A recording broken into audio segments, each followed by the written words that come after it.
Algo que no hemos tratado a fondo aquí en la Quinta Pata sobre este lamentable escándalo con nuestro Seguro Nacional de Salud, con SENASA, es la dimensión económica de, del déficit que ha presentado SENASA, porque hubo un ocultamiento de los estados financieros, de la transparencia de los estados financieros. Eso no estaba transparentado, obviamente.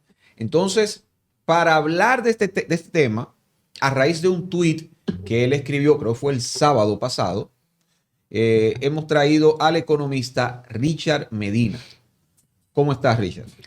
Hola, para mí es un placer estar por primera vez acá. Un saludo a todos los que nos escuchan a través de las distintas plataformas. Gracias, Bien, sí, sí. bienvenido. Bien, publicaste un tuit el sábado pasado donde se titulaba inclusive así, ¿no? El verdadero tamaño del déficit de SENASA en 2024. Entonces, vamos a hablar de eso. ¿Cuál es el déficit real? ¿Qué es lo que se presentaba antes?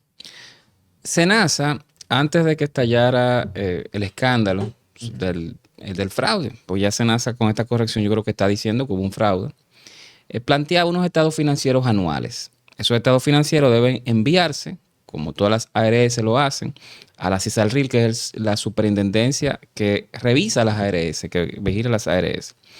En esos estados financieros, los de 2024 específicamente, habían unos montos. Y la nueva administración de SENASA, el viernes o el sábado, saca una corrección de esos valores que estaban en los estados financieros para 2024. La corrección, yo cuando dije, bueno, vamos a revisar qué fue lo que pasó acá, pensé que eran valores más pequeños, pero uno ve unas partidas que llaman la atención. La primera partida que me llamó la atención es lo que se llama pérdidas acumuladas.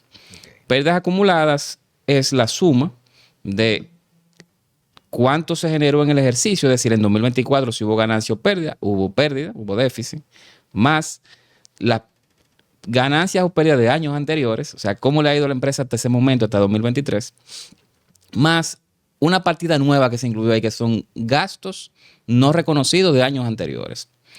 Y esa es la partida que está afectando, yo creo que la estabilidad de la ARS, porque subió lo que son las pérdidas acumuladas de SENASA a 14.300 millones de pesos.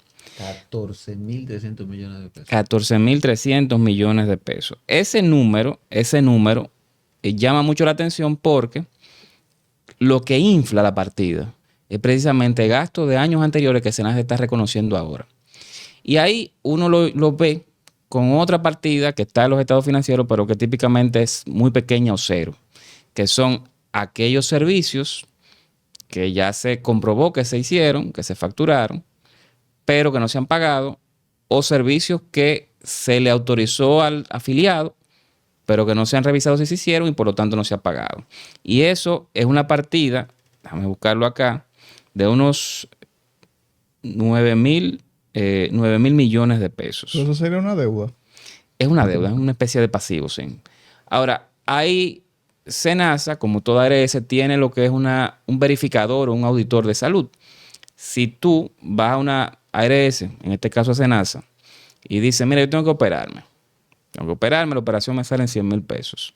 SENASA lo que hace, como cualquier ARS, es que revisa que lo que tú estás diciendo, el expediente es correcto, que realmente tú debes operarte de acuerdo a lo que te mandó tu médico. Te pide una cotización, tú das la cotización y en base a eso, te aprueba ese procedimiento. Te dice, bueno, son 100.000 pesos. Ya SENASA sabe que en algún momento tú te vas a operar y cuando te operes, que llegue esa factura, vía el que te operó, vía la clínica, vía el hospital, pues SENASA lo paga. Cuando eso pasa, pues efectivamente ya SENASA adquiere una deuda. ¿Por qué? Porque te autorizó algo que tú como afiliado vas a ejecutar. No la va a pagar hasta que no le llegue la comprobación de que efectivamente te operaste, te hiciste la cirugía. Entonces, ahí hay dos momentos. Un primer momento, cuando te autoriza, es una factura pendiente por liquidar. Y ya el segundo momento, cuando efectivamente te realiza la operación y llega la factura para ser pagada.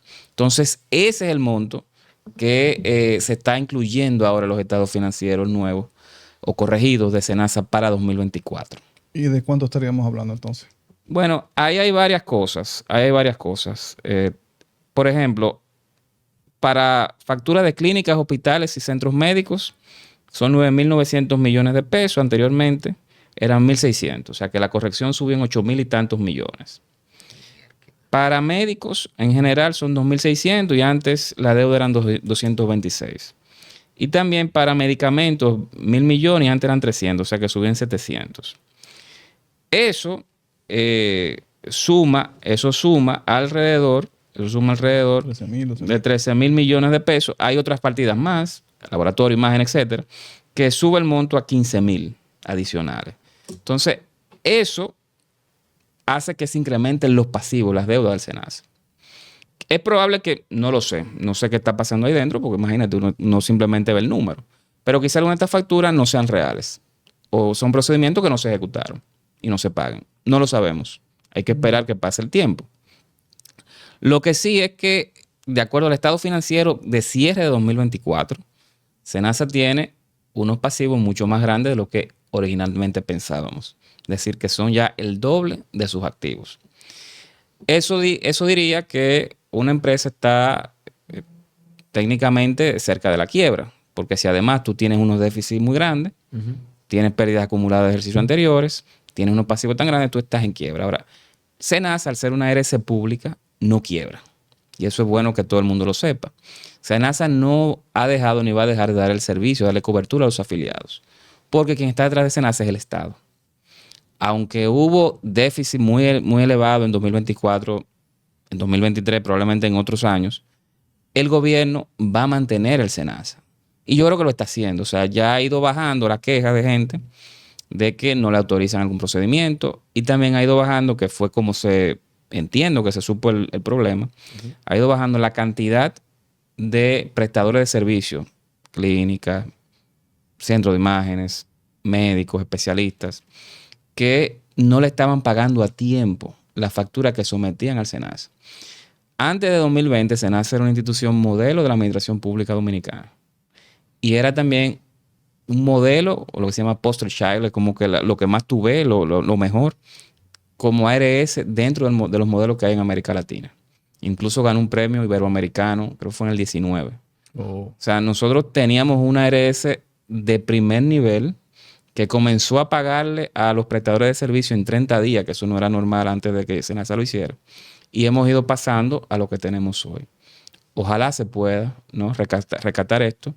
Yo creo que hay que darle el espaldarazo a las nuevas autoridades, hay que darle tiempo para que puedan organizar la casa y que puedan reconfigurar y lograr los niveles de atención y de calidad que teníamos previo al cambio de gobierno. Hay un problema ahí porque si la gente por la falta de confianza, por todo lo que está escuchando en los medios, pues decide, no, yo me voy de aquí, que eso afecta. Me voy a la privada, eso afecta como ha habido un éxodo. Claro, eso afecta y es bueno que sobre la crítica hagas ese mensaje de que la gente se mantenga ahí. Ahora, pero hay otra cosa.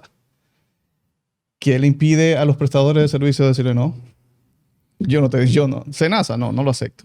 Entonces ahí ya el mensaje no ayudaría, aunque la gente se quede.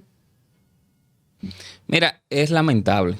Es lamentable porque además de la crisis o del fraude financiero que se pudo haber hecho, cuyo monto, vamos a hablar de eso ahora, pero no se ha determinado todavía.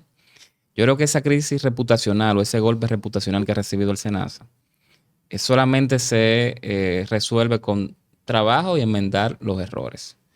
Y es como tú dices, de doble vía. O sea, hay afiliados, sobre todo el régimen contributivo, que probablemente están pidiendo salir por asustados.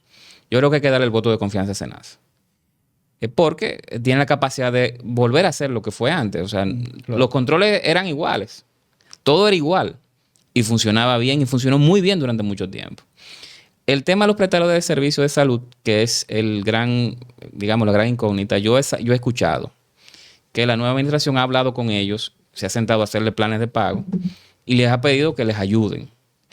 Realmente SENASA es la ARS más grande del sistema. O sea, ellos también tienen si no toman Senasa, pues entonces probablemente pierdan una parte importante de los afiliados. Ok. Por eso, bueno, es importante que nos Claro, mantengamos en Senasa, claro. porque yo estoy en Senasa también. Claro que sí, es importante mantenerlo, pero los prestadores perderían una parte importante del pastel.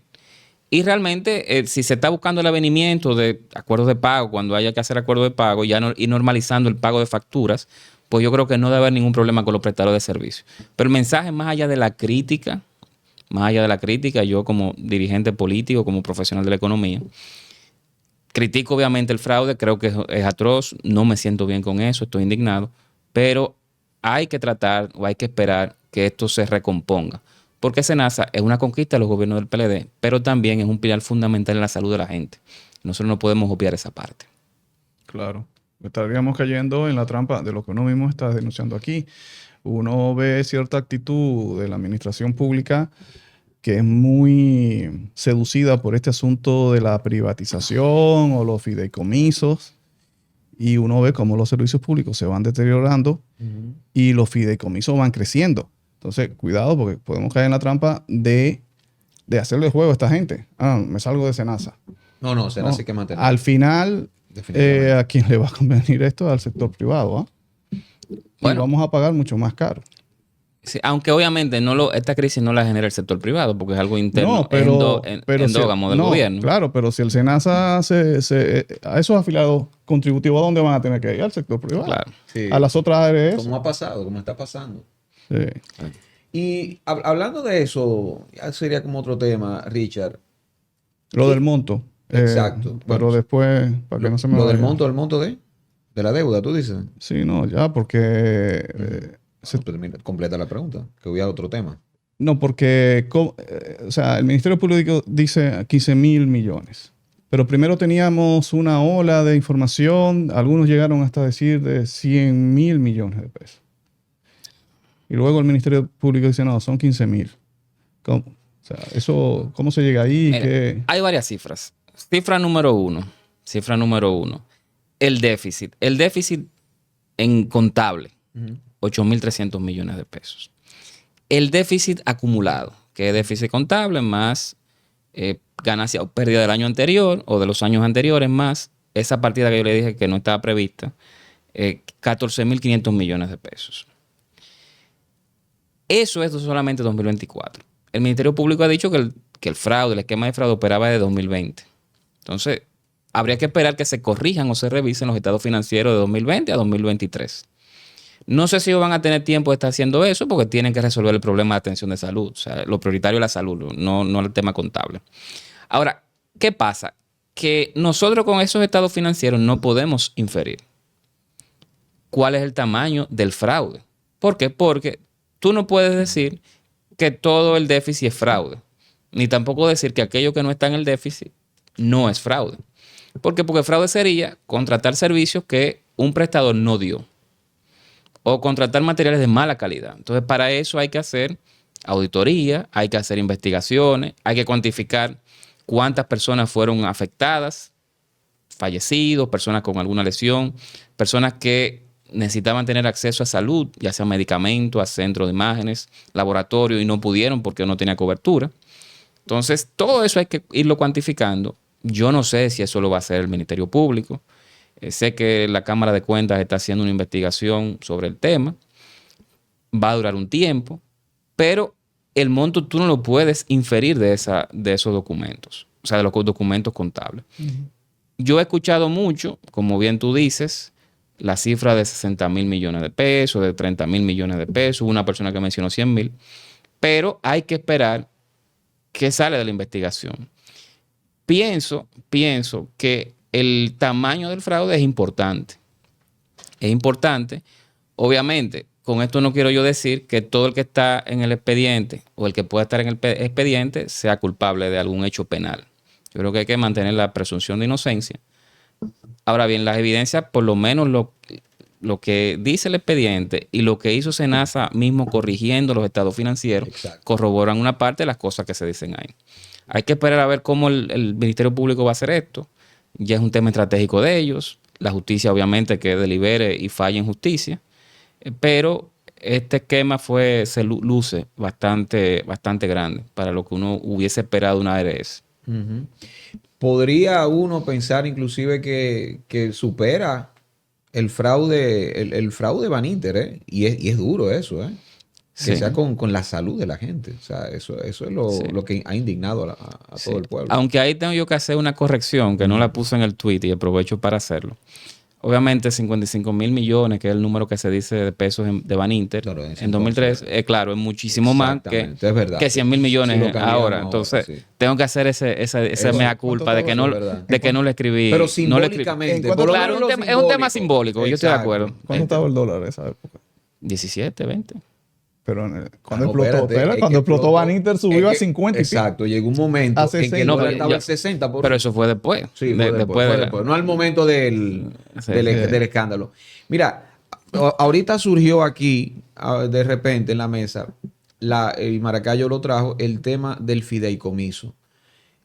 Yo sé que ustedes los economistas no se oponen, por lo menos los economistas dominicanos, he visto como ese consenso a que la figura del fideicomiso per se no es mala. Pero ¿por qué la gente tiene tan mala percepción de los fideicomisos que crea este gobierno? ¿Por qué? ¿Tú crees? Yo creo que ha sido por el exceso de fideicomisos. Aquí yo diría que se está fideicomisando muchísimas actividades que antes iban como simple gestión pública. ¿Qué sucede con los fideicomisos públicos?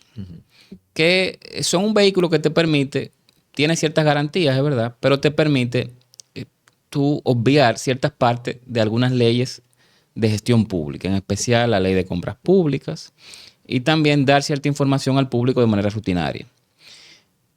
Fideicomisos exitosos, RD Vial. RD Vial sirvió para tú consolidar el ingreso de peaje, que antes era un desastre, no era algo tan unificado. Tú lo contabilizas, usas ese dinero para darle en algunos casos mantenimiento a las carreteras y en otros casos para endeudar y hacer carreteras. Y con ese peaje tú garantizas el pago de esa deuda, como se hace en todos los países del mundo. Funciona muy bien. Fideicomiso exitoso, que no es tanto un fideicomiso, ese tipo de fideicomiso, bueno, el de Ciudad Juan Bosch. En tu fideicomiso, un terreno que el gobierno preparó y comenzó a darle a desarrolladores que lo fueron comprando para hacer viviendas de bajo costo, a las cuales le vendían a la población que era clase media y clase baja. Funcionó bien. Ahora, ¿qué fideicomisos yo entiendo? Y no voy a entrar en casos específicos. Entiendo que no debe funcionar. Bueno, si son fideicomisos para tú hacer obras públicas que siempre se han hecho como obras públicas. Por ejemplo, el metro de Santo Domingo, aquí se construyeron 3 líneas. La línea que va por la Gómez, la línea que va en la Kennedy y una línea que está en Santo Domingo Este. Eso se construyó sin ningún problema. Obras de esa magnitud, tú la puedes construir usando los mecanismos de la ley de compra y contrataciones públicas, toda la ley vinculada con apoyo, con el presupuesto general del Estado, y se ejecuta. Porque siempre lo hemos hecho así. Las carreteras aquí se han hecho así. Claro. Entonces, yo no sé por qué ahora se cambió esa parte. Me parece que no es, digamos, no es lo tradicional. No veo que ganamos con eso. No es que yo he identificado, ojo, porque aquí tampoco la información está disponible. Identificado foco de fraude. De fraude, no, porque, y tampoco hay información, tanta información disponible. Lo que es el tema tampoco. No hay tanta información. Entonces, ¿qué sucede? Que en un momento sí se usaron los fideicomisos para lo siguiente. Yo tengo un presupuesto de gasto de obras públicas, de infraestructura, obras de capital. Porque no sé cómo gastar el dinero, me estoy refiriendo al gobierno, yo necesito decir a final de año que gasté ese dinero para decir que ejecuté ese gasto de capital. Pero no lo estoy ejecutando. Entonces lo que se hicieron fue en el 21 y en el 22 transferencias desde el gobierno central hacia esos fideicomisos. Son transferencias de una cuenta del gobierno central en el Banco de Reservas a una cuenta en el Banco de Reservas de esos fideicomisos. Como eso se cataloga presupuestaria y contablemente como una transferencia de capital, automáticamente se dice que se gastó ese dinero en lo que debe gastarse, que eran obras de infraestructura. Pero realmente no se ha gastado. ¿Por qué? Porque el fideicomiso recibió la transferencia, pero no lo gastó a su vez. Entonces, eso le permitió al gobierno durante 2 años decir que efectivamente ejecutaron el gasto de obras de capital o de obras de infraestructura, pero en la práctica no lo ejecutó. Entonces, si tú dices que vas a hacer 100 escuelas, si dices que vas a hacer una carretera, eso genera un dinamismo económico cuando se construye. Si tú lo que haces en lugar de eso es hacer una transferencia y decir que fue gasto de capital, pero simplemente lo pasaste de la cuenta A a la B en el mismo banco, bueno, tú no estás haciendo el gasto, por lo tanto no tiene ningún efecto económico. Entonces, para eso se usaron esos fideicomisos hace un tiempo. Es una práctica que... Disculpa, pero eso me parece muy grave. Mira, es grave en el sentido de que no te genera ningún beneficio económico la construcción. De que sea ilegal no es ilegal, o sea, es algo contablemente posible. Y presupuestariamente posible. Yo creo que eso no tiene ningún sentido hacerlo. Se lo transfieren a ese fideicomiso para que ese fideicomiso en el futuro lo haga. Lo puede hacer. Puede hacer lo que sea que haya. Para que el gobierno pueda mantener el discurso de estamos invirtiendo. Correctamente. Eso fue lo que pasó en el 21 y el 22. Claro, eso es engañoso. Claro, es engañoso. Totalmente. Y yo, siéndote honesto, creo que eso no tiene ningún sentido. Porque, ¿qué sucede? Que el gobierno vive en un déficit permanente. Entonces ese dinero probablemente lo tuvo que coger prestado. Entonces el gobierno lo que hace es que coge el dinero prestado y lo guarda ahí. Paga un 7% en dólares. Y lo tiene ahí. Y lo guarda en una cuenta que le da quizá un 1% en pesos. O sea que es un negocio que no... De capa perro. Claro, que el gobierno pierde muchísimo dinero. Que es otra cosa, ¿verdad? Pero ese dinero que transfieren al fideicomiso para que en un futuro hagan lo que tengan que hacer, también es un dinero que le va a generar beneficios a ese fideicomiso. Claro. Claro, no, le genera, imagínate, tú, ese dinero, el 1%, tú lo pones al 1% en una cuenta bancaria, 4,000 millones de pesos. Eso en un año son 40 millones de pesos. Wow. O sea, por decir un número, tú sabes, quizás un poco más, quizás un poco menos. Entonces, ese es el problema que ha habido con los fideicomisos y eso fue lo que permitió y visibilizó el problema de que el gobierno en el 2020, 21 y 22 se endeudó en exceso. O sea, tomó más deuda de la que necesitaba para ejecutar el gasto. Y evidentemente, si tú te endeudas en exceso, tú pagas intereses de más. Y estamos viviendo esas consecuencias. Eso se corrigió, comenzó a corregirse, en el 2020, este año, el 25, cuando se modificó el presupuesto y se fueron quitando dinero que estaba corriendo en cuentas por ahí de otras unidades de gobierno que no es el gobierno central. Ajá. ¿En qué mes más o menos de este año se empezó eso? El reformulado fue... Julio. Sí, sí. ¿Magín tendría que ver algo con eso? Bueno, Magín fue que hizo el reformulado. Magín fue que lo hizo.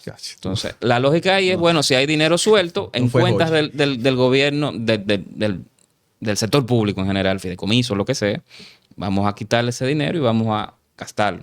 Y en lugar de eso, endeudarnos. ¿Tú entiendes? No nos endeudemos y gastemos eso.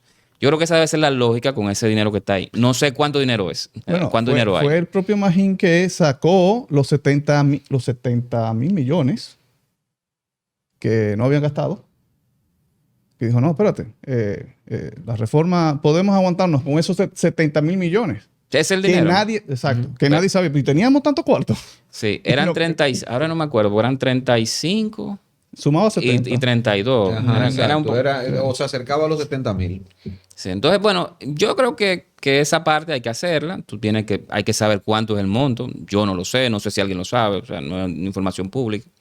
Pero es bueno ir cerrando esas brechas. Claro, hay que aclararlo.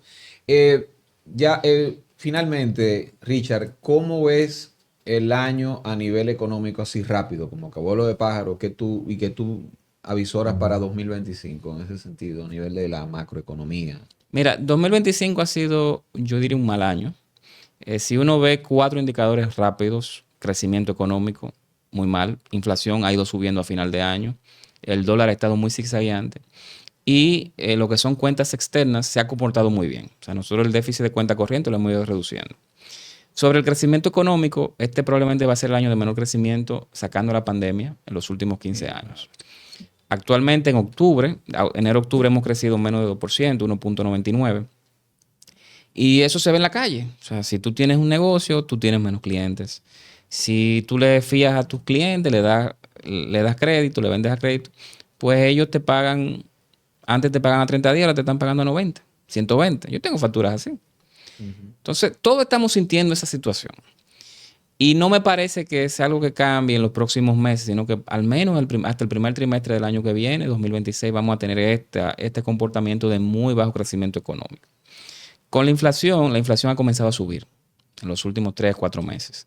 Y más que nada, la inflación de alimentos y bebidas no alcohólicas, que es el grupo de bienes que ahí está la comida y es el que más le pega al bolsillo de la gente. Ese segmento, ese grupo de bienes está creciendo 8%. Es mucho. Que impacta a los víveres. Pues, Los víveres. Bueno, los víveres es el grupo, el tipo de artículo que más crece en sus precios. 40% este año. Dios mío, ¿verdad? Entonces, Sí. Carísimo. la comida está cara. Y eso le pega especialmente a los hogares de los quintiles 1 y 2, que son los hogares, 40% de hogares más pobres de República Dominicana. Con el dólar, bueno, hemos visto que han subido, bajado, una especie de montaña rusa. Las últimas semanas de noviembre, primera semana de diciembre, ha subido y bajado de manera, yo creo que muy inesperada. Sí, extraña. Creo que el Banco Central está haciendo el mejor trabajo posible porque está, por un lado, tratando de mantener el dólar estable, por el otro, promoviendo el crecimiento económico que está muy bajo. Y va como si fuera, a veces, y yo diría un malabarista, ¿no? Tratando de encajar todas las pelotas a la vez. Es un Banco Central muy profesional. Yo creo que lo han hecho lo mejor que se ha podido. Y a nivel de cuentas externas, como dije, nos está yendo bien, entre otras cosas porque el petróleo ha ido bajando de precio. Aunque no lo vemos los dominicanos. Aunque no se está reflejando, Domésticamente no se está vemos eso. reflejando en la gasolina, pero eso le quita presión a la demanda de divisa del Claro. país. El turismo, a pesar de que va a crecer menos que en años anteriores y que los turistas que vienen de Estados Unidos, Canadá y Europa están viniendo en menor proporción que el año 2024, tenemos que otros destinos han compensado eso, como el turismo de Argentina, el turismo que viene de Colombia y de Perú. Más que compensaron la caída en los mercados principales, emisores de turistas. Las remesas se han comportado bien y también la inversión extranjera directa se ha comportado bien. Entonces yo diría que hemos tenido un año en cuanto a flujo de divisas de República Dominicana positivo a nivel general, aunque pueda haber algún sector que se haya caído. Entonces yo diría que ha sido un año muy difícil, muy difícil. Todo el que nos ve lo siente, me imagino así. No veo que mejore la situación en los primeros meses de 2026, lamentablemente. Creo que la inflación va a seguir subiendo un poco hacia enero, febrero de 2026, en especial de los alimentos. Sí. Y el tema del dólar, bueno, habrá que esperar a ver cómo. Yo no me atrevo a pronosticar dónde queda. Habrá que esperar a ver qué sucede en esto, final de diciembre, primeras 2 o 3 semanas de enero. Bien. Muchas gracias por estar con nosotros, Richard Medina. No será la primera vez, seguro que no, aquí en La Quinta Pata. Vamos a seguir hablando contigo porque reforma fiscal, la reforma fiscal, ese fantasma siempre amenaza. Es como el de Marx, ¿no? Siempre amenaza.